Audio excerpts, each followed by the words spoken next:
ইসলামী জ্ঞানে জ্ঞানী হয়ে রাঙাও তোমার জীবন। পিএইচপি সত্যের সন্ধানে মঞ্চে করো প্রতিভার বীজ বপন। ওহির আদেশ মেনে জ্ঞানের আহরণে পিএইচপি সত্যের সন্ধানে। ওহির আদেশ মেনে জ্ঞানের আহরণে পিএইচপি সত্যের সন্ধানে। আলহামদুলিল্লাহি রাব্বিল আলামিন ওয়াসসালাতু ওয়াসসালামু আলা সাইয়্যিদিল মুরসালিন, আম্মা বা'দ, ফাআউযু বিল্লাহি মিনাশ শাইতানির রাজীম। বিসমিল্লাহির রহমানির রহিম।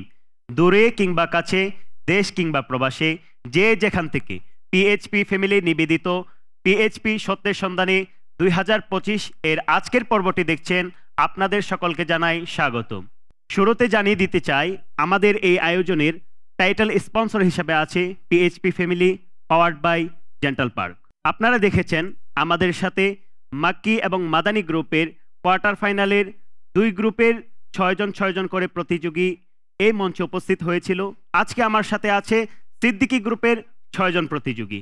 আমরা প্রতিযোগীদের সাথে পরিচিত হব, তার পূর্বে আসুন পরিচিত হয়ে আসি আজকের পর্বের সম্মানিত অতিথি এবং নাতখার সাথে।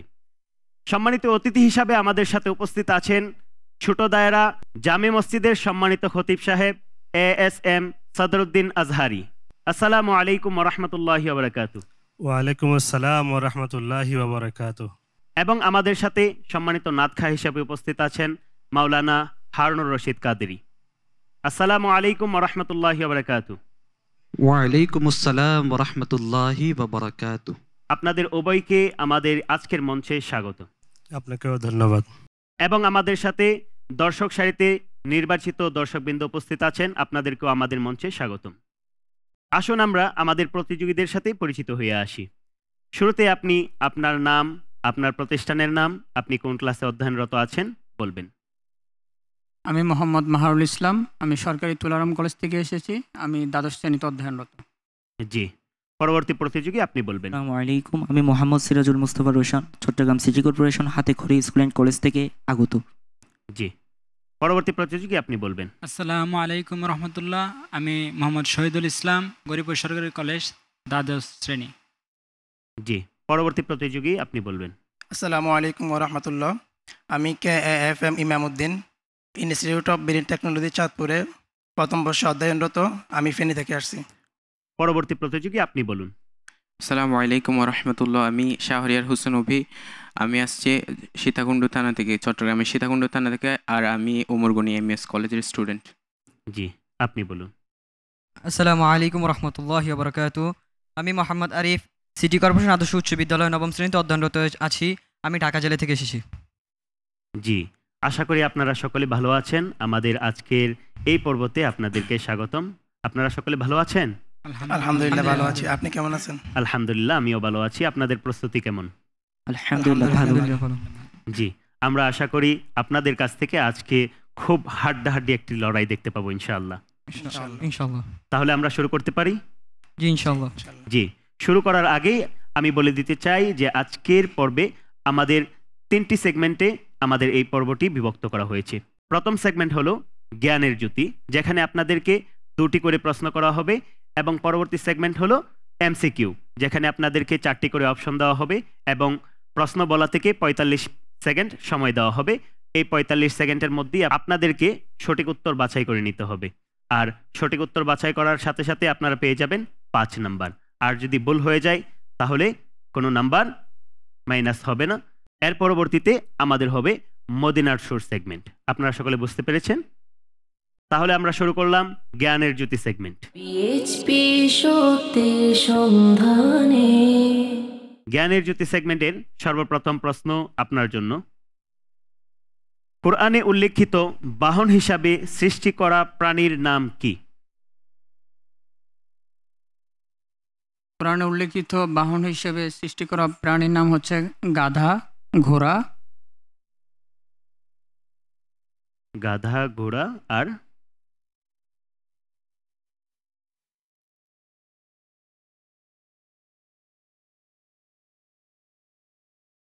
আপনাকে আর সময় দেওয়া যাচ্ছে না। আমরা আপনার উত্তরটি, যেটা আপনার কাছে চাওয়া হয়েছে, উত্তর হবে গাধা, ঘোড়া ও খচ্চর। আপনি 2টি বলেছেন, একটি বলতে পারেননি। এ পর্যায়ে আমরা আমাদের আজকের সেগমেন্টের সম্মানিত বিচারকের কাছে যাব। উনি 2টি বলেছে, তৃতীয়টি বলতে পারেনি, সেই হিসাবে 5-এর মধ্যে তাকে কয় নাম্বার দেওয়া যায়? 4 দিতে পারেন। জি, আপনাকে 4 নাম্বার দেওয়া হলো। আলহামদুলিল্লাহ। পরবর্তী প্রশ্ন আপনার জন্য। আসহাবে কাহাফের কুকুরের কোন ভঙ্গিমা কুরআনে উল্লেখ আছে?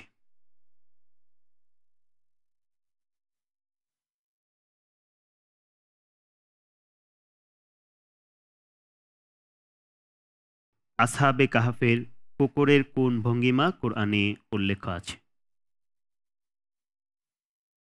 আপনাকে আর সময় দেওয়া যাচ্ছে না। সঠিক উত্তর হবে তাদের কুকুর ছিল সামনের পা দুটি গুহার দিকে প্রসারিত করে।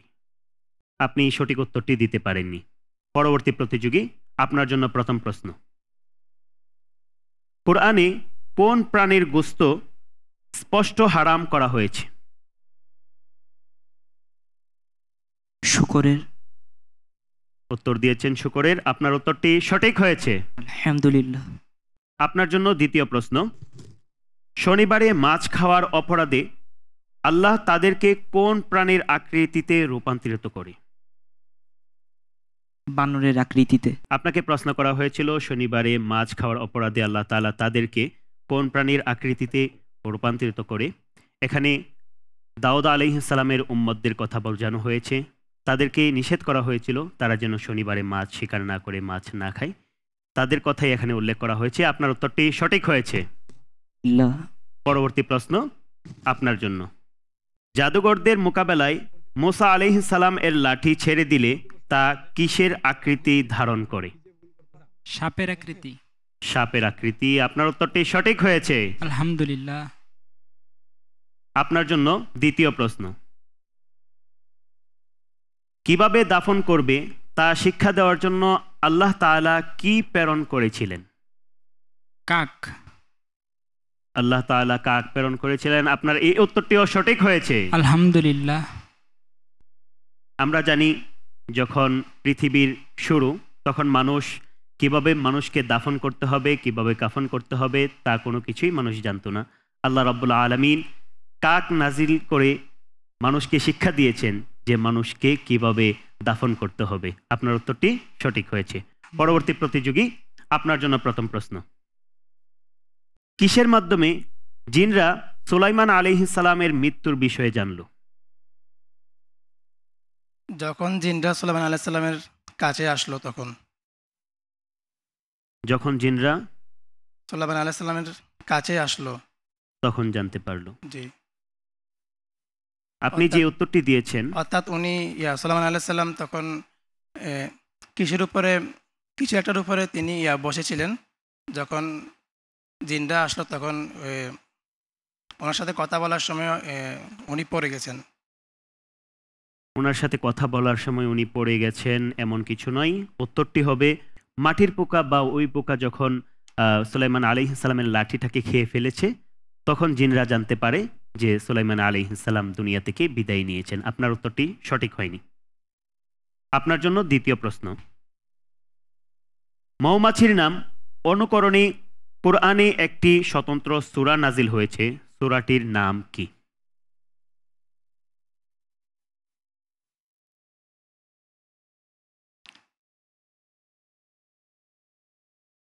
মৌমাছির নামে পবিত্র কুরআনে একটি সূরা আছে, ওই সূরাটির নাম কি?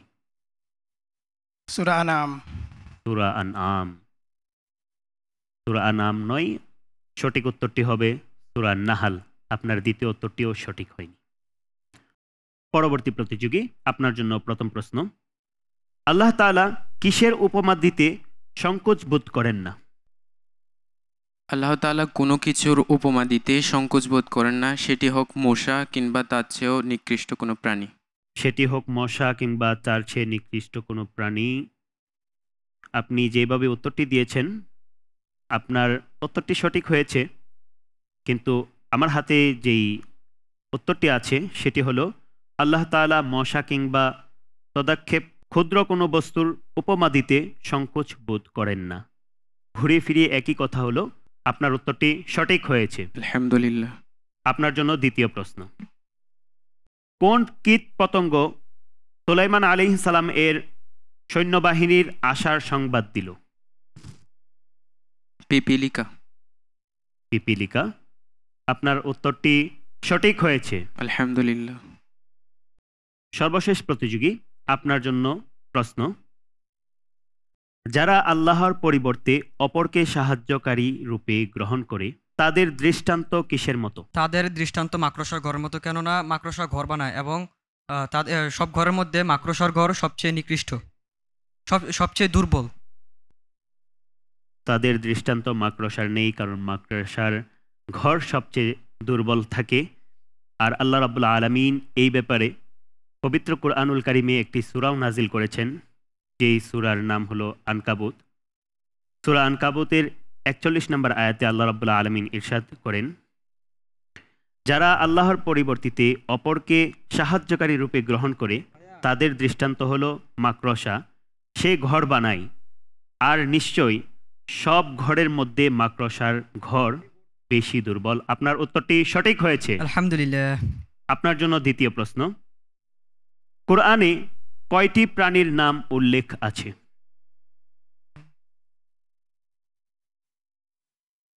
সূরা নাকি? কয়টি প্রাণীর নাম কোরআনে উল্লেখ আছে?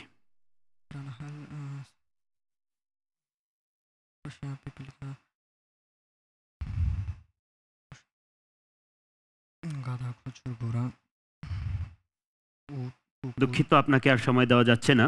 পবিত্র কোরআনে ৩৫টি প্রাণীর নাম উল্লেখ আছে। আর এরই মাধ্যমে শেষ হলো আমাদের প্রথম সেগমেন্ট। আর প্রথম সেগমেন্টে আলহামদুলিল্লাহ প্রতিযোগীরা খুব সুন্দর উত্তর দিয়েছেন। আমাদের সাথে সম্মানিত বিচারক আছেন, আপনিও দেখেছেন যে আমাদের প্রতিযোগীরা কত সুন্দরভাবে উত্তর দিচ্ছিল। তো প্রতিযোগীরা এত সুন্দর সুন্দর উত্তর, এত জ্ঞানগর্ভ উত্তর দিচ্ছে, আপনি তার মূল্যায়ন কিভাবে করবেন? আসসালামু আলাইকুম রহমতুল্লাহ। সর্বপ্রথম ধন্যবাদ জানাচ্ছি পিএসপি ফ্যামিলি এত সুন্দর একটি আয়োজন করার জন্যে। তার পাশাপাশি আমাদের শায়েখ আব্দুল মুস্তাফা রহিম আল আজহারি অনেক সুন্দরভাবে এটা সাজানোর জন্যে। আর পুরো অনুষ্ঠানটাই আমি দেখেছি অর্থাৎ জ্ঞানীদের জন্যে। পুরো অনুষ্ঠান জুড়ে যারা এখানে উত্তর দিচ্ছেন, প্রশ্ন করছেন, যে সমস্ত প্রশ্নগুলো করেছেন সবগুলাই আমাদের জানা একেবারে অপরিহার্য, খুবই প্রয়োজন। প্রয়োজনীয় জিনিসগুলাই আমরা শেখাচ্ছি বাচ্চাদেরকে মিডিয়ার মাধ্যমে, এবং এখানে অনুশীলনের মাধ্যমে আমাদের ছেলেগুলো এই বিষয়গুলো শিখছে এবং জানছে। বিশেষ করে ইসলামী যে জ্ঞানগুলা, নলেজগুলো আমাদের জানা প্রয়োজন ছিল, আমি মনে করছি এই অনুষ্ঠানের মধ্য দিয়ে তারা আরো বেশি প্রতিযোগী হয়ে উঠছে, আরো বেশি জানার জন্য আগ্রহী হয়ে উঠছে। যে আমরা বর্তমানে দেখতে পাই যে বর্তমান সময় যেটা চলছে, সোশ্যাল মিডিয়ার সময়, এবং যুবকরা দেখা যাচ্ছে ইসলাম থেকে অনেক দূরে চলে যাচ্ছে। তো তাদের জন্য কি আমাদের অনুষ্ঠানটা বড় একটা পরিবর্তনের মাধ্যম হতে পারে কিনা? অবশ্যই হতে পারে। যে সময়ে মানুষ অন্য কিছু ফেসবুক, ইউটিউব বা অন্য সাইটগুলো নিয়ে ব্যস্ত বেশি, ওই সময় ইসলামিক সাইটটা আমি মনে করি আমাদের জন্য এই প্রোগ্রামটা পুরা বাংলার সকল যুবকের জন্য রোড মডেল হিসাবে কাজ করবে ইনশাআল্লাহ তাআলা। মোহতারাম, আপনাকে ধন্যবাদ এত সুন্দর একটি মন্তব্য করার জন্য। আপনাদেরকে অনেক অনেক ধন্যবাদ এত সুন্দর একটি আয়োজন করার জন্য। শুরু করব আমরা এমসিকিউ সেগমেন্ট। এমসিকিউ সেগমেন্টে আপনাদেরকে ৪৫ সেকেন্ড সময় দেওয়া হবে। সেই ৪৫ সেকেন্ডের মধ্যেই অপশন চুজ করতে হবে, আর সঠিক উত্তর দিতে পারলে আপনারা পাবেন ৫ নাম্বার। তো আমরা শুরু করতে পারি ইনশাআল্লাহ। শুরু করছি আমরা এমসিকিউ সেগমেন্ট। পিএইচপি সত্যের সন্ধানে। এমসিকিউ সেগমেন্টের প্রথম প্রশ্ন আপনার জন্য। খন্দকের যুদ্ধের জন্য কতটুকু গভীর খন্দক তৈরি করা হয়েছিল? অপশন ১ ৩ গজ, অপশন ২ ৫ গজ, অপশন ৩ ৭ গজ, অপশন ৪ ১০ গজ। উত্তর হবে ৫ গজ। অপশন ২ ৫ গজ। আপনি কি লক করতে চান? জি, লক করে দেওয়া হোক। অপশন ২। আমরা দেখতে পাচ্ছি আপনি যেই উত্তরটি দিয়েছেন আপনার উত্তরটি সঠিক হয়েছে, আলহামদুলিল্লাহ। দ্বিতীয় প্রশ্ন আপনার জন্য। খন্দকের যুদ্ধে কতজন সাহাবী অংশগ্রহণ করেছিলেন?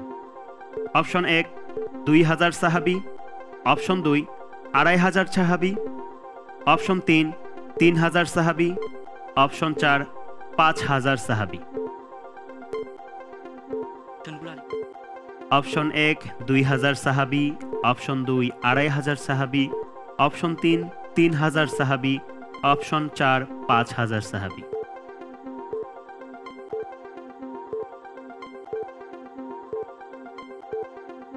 অপশন 2 2500 সাহাবি। অপশন 2 2500 সাহাবি। সময়ও একদম শেষ, সময় শেষ হয়ে গেছে। আমরা দেখতে পাচ্ছি আপনি যে উত্তরটি দিয়েছেন আপনার উত্তরটি সঠিক হয়নি।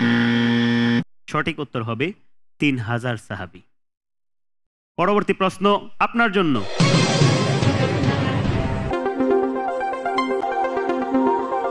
ইয়ারমুকের যুদ্ধ কত হিজরিতে সংগঠিত হয়? অপশন 1 12 হিজরি, অপশন 2 13 হিজরি, অপশন 3 14 হিজরি, অপশন 4 15 হিজরি। অপশন 2 13 হিজরি। অপশন 2 13 হিজরি। আপনার হাতে কিন্তু অনেক সময় আছে। আপনি কি এটাই লক করবেন না অপশন চেঞ্জ করবেন? এটাই লক করব। এটাই লক করবেন। লক করে দেওয়া হোক অপশন 2 13 হিজরি। অপশন 2 13 হিজরি আপনি লক করেছেন। আপনার হাতে আরো সময় ছিল। আপনি চাইলে অন্যান্য অপশন চুজ করতে পারতেন, কিন্তু 13 হিজরি কেন চুজ করলেন? ইয়ারমুক যুদ্ধ 13 হিজরিতে সংগঠিত হয়েছে। আপনি পড়েছেন যে ইয়ারমুকের যুদ্ধ 13 হিজরিতে সংগঠিত হয়েছে, তাই আপনি দ্বিতীয় নম্বর অপশন 13 হিজরি লক করেছেন। আমরা দেখতে পাচ্ছি আপনার উত্তরটি সঠিক হয়েছে। আলহামদুলিল্লাহ। পরবর্তী প্রশ্ন আপনার জন্য। ইয়ারমুকের যুদ্ধে মুসলমানদের সেনা প্রধান কে ছিলেন?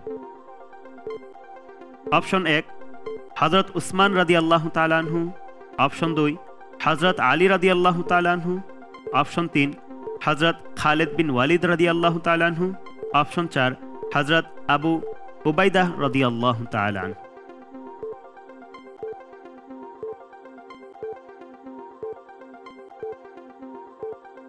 হযরত খালিদ রাদিয়াল্লাহু তাআলা আনহু। জি, হযরত খালিদ রাদিয়াল্লাহু তাআলা আনহু। হযরত খালিদ বিন ওয়ালিদ রাদিয়াল্লাহু তাআলা আনহু। আমরা কি এটা লক করব? জি। জি, লক করে দেওয়া হোক খালিদ বিন ওয়ালিদ রাদিয়াল্লাহু তাআলা আনহু। আপনি যে উত্তরটি দিয়েছেন আমরা দেখতে পাচ্ছি আপনার উত্তরটি সঠিক হয়েছে। আলহামদুলিল্লাহ। পরবর্তী প্রতিযোগী।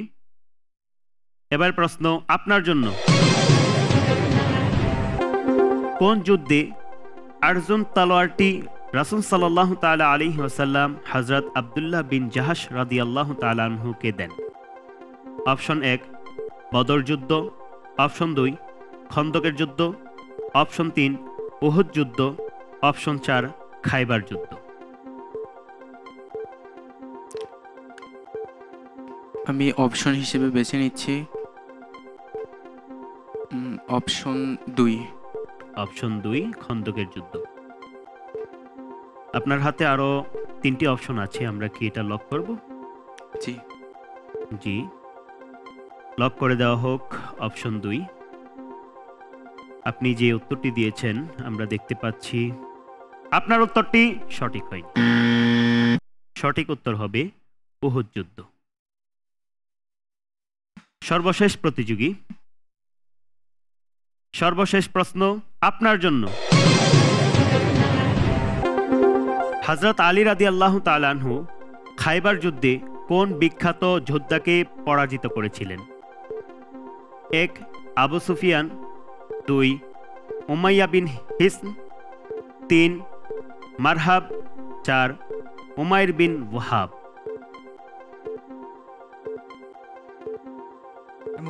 আমি উত্তর হিসেবে বেছে নিচ্ছি অপশন 4। অপশন 4 উমাইর বিন ওয়াহাব। আপনার হাতে কিন্তু আরো সময় আছে, আপনি চাইলে চেঞ্জ করতে পারেন।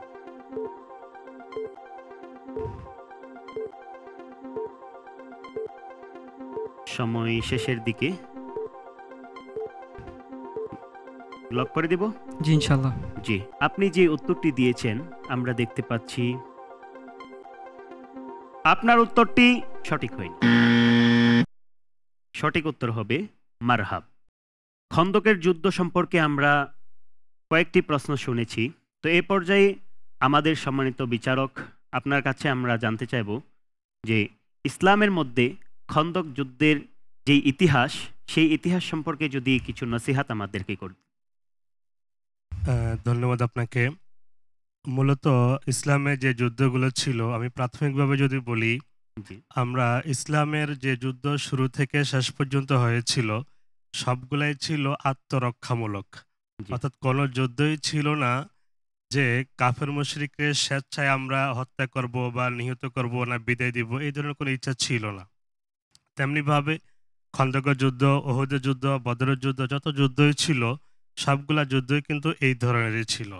খন্দকের যুদ্ধ তারও ব্যতিক্রম নয়, এরকমই। যখন তারা পরীক্ষা খনন করলো, পরীক্ষা খনন করে মুসলমানদেরকে, সেখানে মুসলমানদের বিরুদ্ধে তারা পায়তারা করছিল, মুসলমানদেরকে নিধন করার জন্য চক্রান্ত করছিল।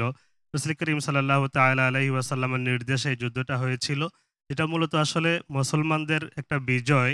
আর এই বিজয়টা রাসূল করিম সাল্লাল্লাহু আলাইহি ওয়াসাল্লামের নেতৃত্বে এসেছে। আর সকল যুদ্ধে আমি এতটুকুই বলবো যে কোনো যুদ্ধই আমরা আগের যে কথাটাই বলছি সেটাই বলবো যে কাফের মুশরিকদেরকে একেবারে পৃথিবী থেকে বিদায় দেওয়ার নিয়ত না, বা আগে শুরু করে নেই। প্রতিটা যুদ্ধই ছিল আত্মরক্ষামূলক। এভাবেই খন্দকের যুদ্ধটা হয়েছে। সম্মানিত বিচারক, আপনাকে ধন্যবাদ এত সুন্দর একটি মন্তব্য করার জন্য। আপনাকে অনেক অনেক ধন্যবাদ এবং মোবারকবাদ। এরই মাধ্যমে শেষ হয়ে গেল আমাদের এমসিকিউ সেগমেন্ট। আমরা শুরু করব মদিনার সুর সেগমেন্ট। মদিনার সুর সেগমেন্টটি শুরু করার আগে আমরা একটি নাতে রাসূল সাল্লাল্লাহু তাআলা আলাইহি ওয়াসাল্লাম শুনে আসব। আর নাতে রাসূল সাল্লাল্লাহু তাআলা আলাইহি ওয়াসাল্লাম পরিবেশন করার জন্য মঞ্চে ডেকে নিব শায়েরে আহলে সুন্নাত হাফেজ হারুনুর রশিদ কাদরি। পিএইচপি সত্যের সন্ধানে মঞ্চে করো প্রতিভার বীজ বপন। আসসালামু আলাইকুম ওয়া রাহমাতুল্লাহি ওয়া বারাকাতুহু। ওয়া আলাইকুম আসসালাম ওয়া রাহমাতুল্লাহি ওয়া বারাকাতুহু। কেমন আছেন? আলহামদুলিল্লাহ। আপনার সুরেরিত কণ্ঠে আমরা একটি নাতে রাসূল সাল্লাল্লাহু আলাইহি ওয়াসাল্লাম শুনবো। জি ইনশাআল্লাহ।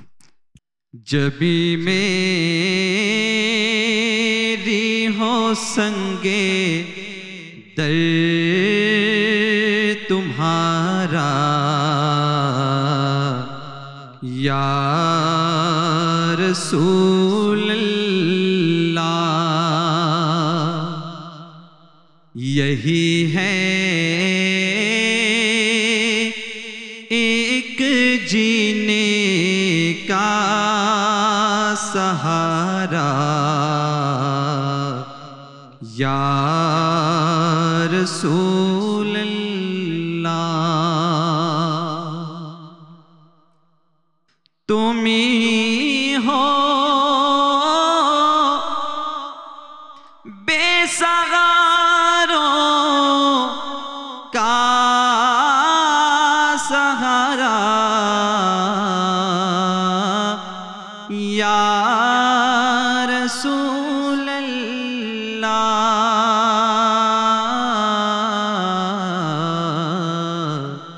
तुम ही को हर दुखी दिल ने पुकारा या रसूल अल्लाह। जबी मेरी हो संगे दर तुम्हारा या रसूल अल्लाह। ज़माना रूठ जाए छूट जाए कुछ नहीं परवाह या रसूल अल्लाह। ज़माना रूठ जाए छूट जाए कुछ नहीं परवाह, न छूटे हाथ से दामन तुम्हारा या रसूल अल्लाह जब भी मेरी हो संगे दर तुम्हारा या रसूल अल्लाह यही है एक जीने का सहारा या रसूल अल्लाह।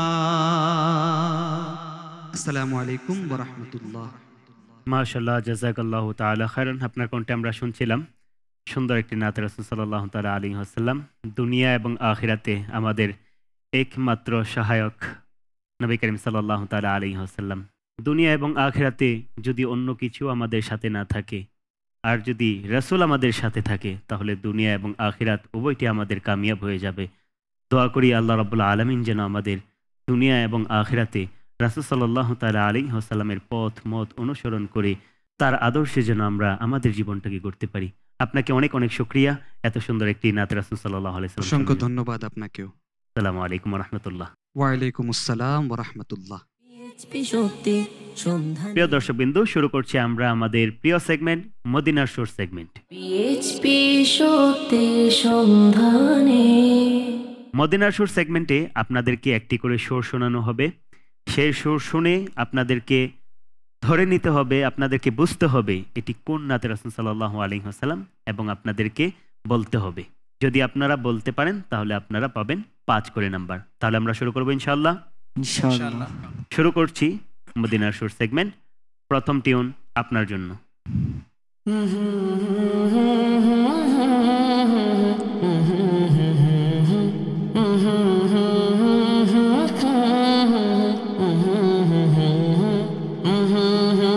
জি বলুন।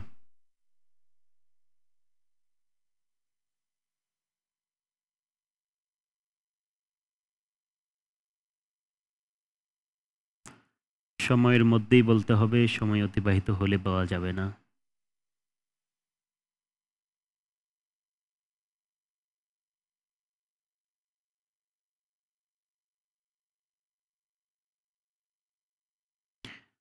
আপনার সময় শেষ পর্যায়ে, আপনাকে আর সময় দেওয়া যাচ্ছে না।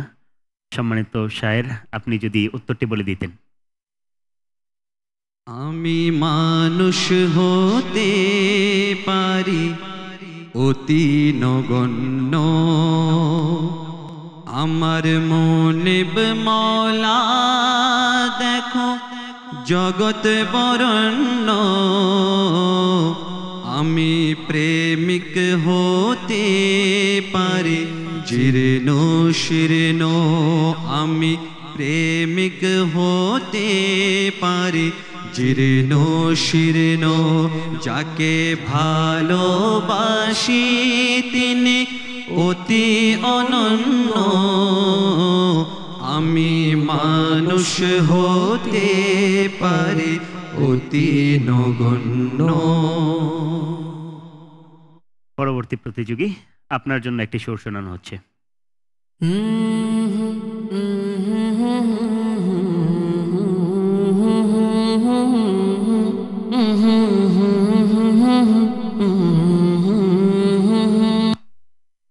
জি বলুন। আমি ধন্য গো রাসূল আপনাকে পেয়ে। জি, এরপরের লাইন।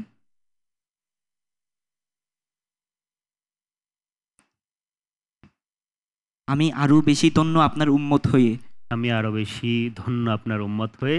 সম্মানিত শায়ের, উত্তরটি কি সঠিক হয়েছে কিনা আপনার মুখ থেকে শুনবো? জি সঠিক হয়েছে। যদি একটু শুনিয়ে দিতেন আমাদেরকে।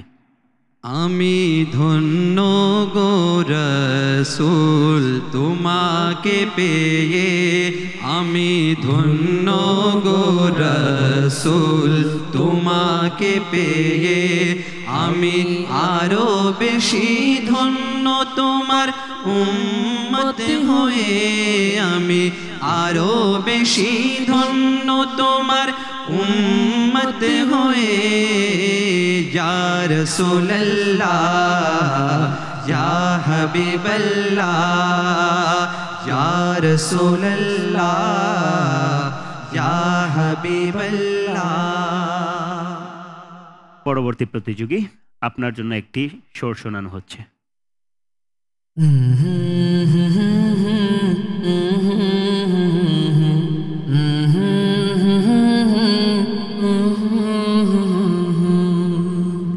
জি বলুন। आँखों का तारा नामे मोहम्मद, दिल का उजाला नामे मोहम्मद। आँखों का तारा नामे मोहम्मद। আপনি সুরটি কি সঠিকভাবে শুনেছেন? জি সঠিকভাবে শুনেছেন, কিন্তু আপনি যে উত্তরটি দিয়েছেন উত্তরটি হয়নি। সঠিক উত্তর হবে নারাই তাকবীর, আল্লাহু আকবার। পরবর্তী প্রতিযোগী, আপনার জন্য একটি সুর শোনানো হচ্ছে।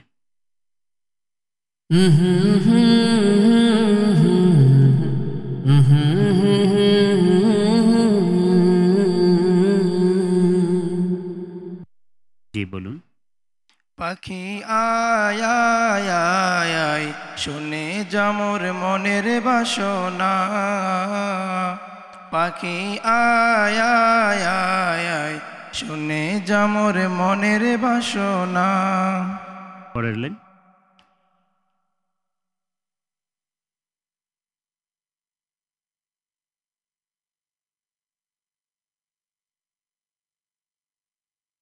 সময় অতিবাহিত হয়ে যাচ্ছে, সময়ের মধ্যে বলতে হবে। টাইম শেষ হয়ে গেছে। সম্মানিত বিচারক, আমাদের প্রতিযোগী সঠিক সুর ধরেছে এবং প্রথম লাইন বলেছে, দ্বিতীয় লাইনটি বলতে পারেনি। সেক্ষেত্রে তাকে কয় নাম্বার দেওয়া যায়?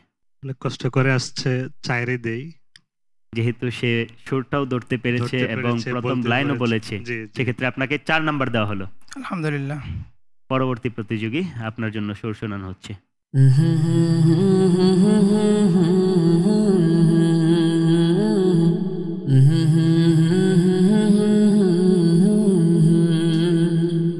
জি বলুন। इश्क के रंग में रंग जाओ मेरे यार, इश्क के रंग में रंग जाओ मेरे यार। इश्क के रंग में रंग जाए जब अफकार, तो खुलते हैं गुलामों पे वो असरार के, रहते हैं वो तौसीफ सनाए शहे अबरार में हर लहज़ा गो हर बार। वरना वो सैयद अली नसबी, हाँ वो ही उम्मी लक़बी, हाशिमी ओ मुत्तलबी, ओ अरबी ओ क़रशी ओ मदनी, और कहाँ हमसे गुनाहगार। इश्क के रंग में रंग जाओ मेरे यार, इश्क के रंग में रंग जाओ मेरे यार। আপনার উত্তরটি সঠিক হয়েছে, আলহামদুলিল্লাহ। সর্বশেষ প্রতিযোগী, আপনার জন্য সুর শোনানো হচ্ছে।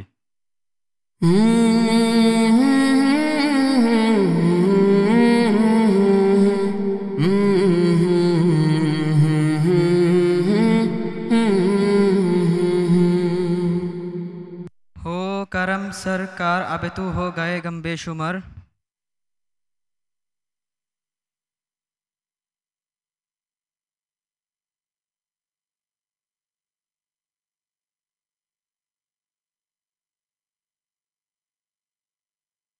সময় চলছে, সময়ের মধ্যে বলতে হবে।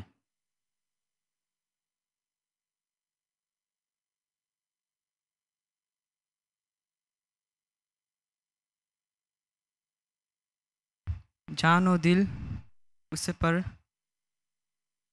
টাইম শেষ হয়ে গেছে। সম্মানিত নাতখা, আপনি যদি বলে দেন।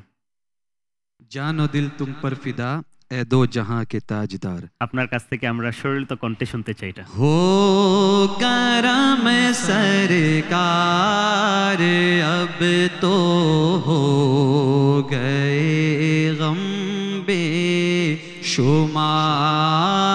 जानो दिल तुम पर फिदा, है दो जहां के ताजदार। जानो दिल तुम पर फिदा है दो जहां के ताजदार। সম্মানিত বিচারক, আমার সর্বশেষ প্রতিযোগী, তিনিও সুর ধরেছেন এবং প্রথম লাইন বলেছেন, তাকে কয় নাম্বার দিবেন? ইনসাফপূর্ণ যদি করি, ওনাকে আসলে 4 দেওয়া যায়, বুঝছেন, সুরও ধরেছেন, জি 4 দেওয়া যায়। আপনাকে 4 নাম্বার দেওয়া হলো। আলহামদুলিল্লাহ। এরই মাধ্যমে শেষ হয়ে গেল সর্বশেষ সেগমেন্ট এবং সর্বশেষ প্রশ্ন। আমরা জেনে আসব কোন প্রতিযোগী আজকের এই পর্বতে কত নাম্বার অর্জন করেছে। পিএইচপি সত্যি সন্ধানে মাহারুল ইসলাম চৌধুরী পেয়েছেন 9 নাম্বার, সিরাজুল মোস্তফা রোশন পেয়েছেন 15 নাম্বার, শহীদুল ইসলাম পেয়েছেন 15 নাম্বার, KAFM ইমামউদ্দিন পেয়েছেন 9 নাম্বার, শাহরিয়ার হোসেন অবি পেয়েছেন 15 নাম্বার, মোহাম্মদ আরিফ পেয়েছেন 9 নাম্বার। আপনারা আপনাদের রেজাল্ট পেয়েছেন। আপনারা আশা করি পরবর্তীতে যেই পর্ব আছে সেই পর্বের জন্য আরও ভালো করে প্রস্তুতি নিয়ে আসবেন এবং আরও ভালো নাম্বার করার চেষ্টা করবেন। এরই মাধ্যমে শেষ হয়ে গেল আমাদের আজকের এই পর্বটি শেষ করার আগে ধন্যবাদ জানাতে চাই আমাদের সম্মানিত বিচারক এবং সম্মানিত অন্নাথ খাকে। আপনাদেরকে অনেক অনেক ধন্যবাদ এবং মোবারকবাদ। শেষ করার পূর্বে আজকে জানিয়ে দিব দর্শকের প্রশ্ন। আর আজকের পর্বের দর্শকের প্রশ্ন হলো, কারো বাড়িতে প্রবেশের জন্য কতবার সালাম দেওয়ার পর অনুমতি না পেলে ফিরে আসতে হবে? উত্তরটি জানা থাকলে দ্রুত পাঠিয়ে দিবেন আমাদের ফেসবুকে পিএইচপি সত্যের সন্ধানে, যেখানে লাইভটি চলছে সেখানে গিয়ে প্রথম কমেন্টসের মধ্যে যে লিঙ্ক পাবেন সেখানে দ্রুত উত্তর জানিয়ে দিন। এবং রাত 12টার মধ্যে যারা সঠিক উত্তর জানাবে তাদের মধ্য থেকে লটারির মাধ্যমে বিজয়ীকে পাঠিয়ে দিব আমাদের পক্ষ থেকে ছোট্ট একটি উপহার। এখন জানিয়ে দিচ্ছি গত পর্বের প্রশ্ন এবং তার উত্তর। গত পর্বের প্রশ্নটি ছিল, প্রথমে সালামকারী কি হতে মুক্ত? উত্তর হবে অহংকার থেকে। এতক্ষণ আপনারা দেখছিলেন পিএইচপি ফ্যামিলি নিবেদিত পিএইচপি সত্যের সন্ধানে। আজকের পর্বটি আমরা এখানেই শেষ করব। আগামী পর্বটি দেখার জন্য আমন্ত্রণ জানিয়ে এখানেই বিদায় নিচ্ছি। আসসালামু আলাইকুম ওয়া রাহমাতুল্লাহি ওয়া বারাকাতুহু। আঁকড়ে ধরো ইসলামে শাখা প্রশাখা মনে প্রাণে, ওহিরা দেশ মেনে জ্ঞানের আহরণে পিএইচপি সত্যের সন্ধানে, ওহিরা দেশ মেনে জ্ঞানের আহরণে পিএইচপি সত্যের সন্ধানে।